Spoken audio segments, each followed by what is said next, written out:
Brothers and sisters, maybe you have met people who were rejected by their friends at school or at work. Perhaps you were that person with whom others didn't want to spend their free time. You yourself felt unloved. There is a lot of suffering and rejection in our world, especially among teenagers. Maybe you are not accepted by some people at this very moment. Today's Liturgy of the Word presents a similar situation. In the first reading, we learn that the prophet Jeremiah was rejected by his fellow citizens. And in the Gospel, Jesus was not accepted by his own people in Nazareth. However, the prophet Jeremiah has good news for all who are not welcomed by their peers or rejected even by their own families.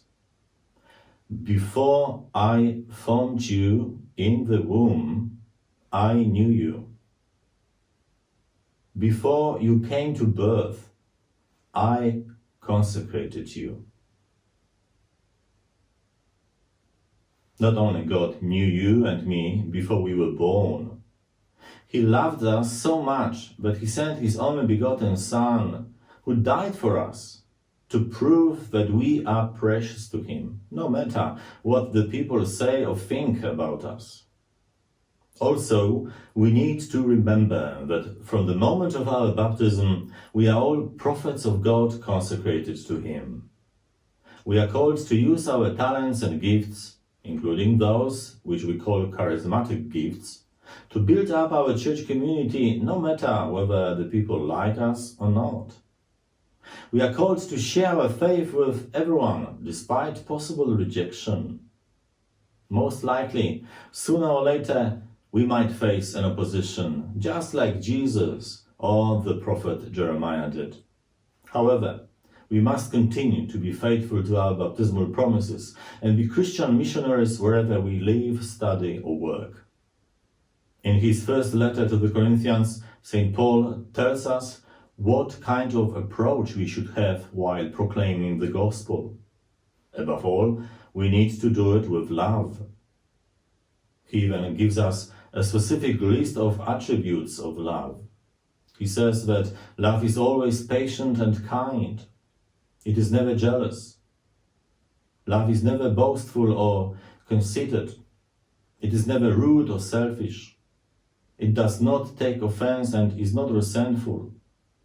Love takes no pleasure in other people's sins, but delights in the truth. It is always ready to excuse, to trust, to cope, and to endure whatever comes. Moreover, he says that love does not come to an end. That is why it is superior to faith and hope. When we die, there will be nothing left but love. I have one more thing to say.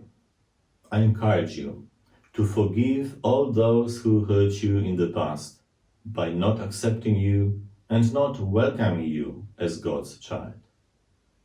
Offer them your forgiveness. Be a courageous prophet and share with them the love you received from God. Remember, His love is always unconditional.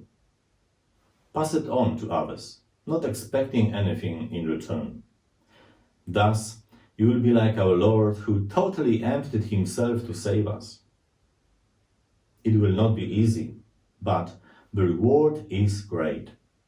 Life in God's eternal kingdom of love and happiness.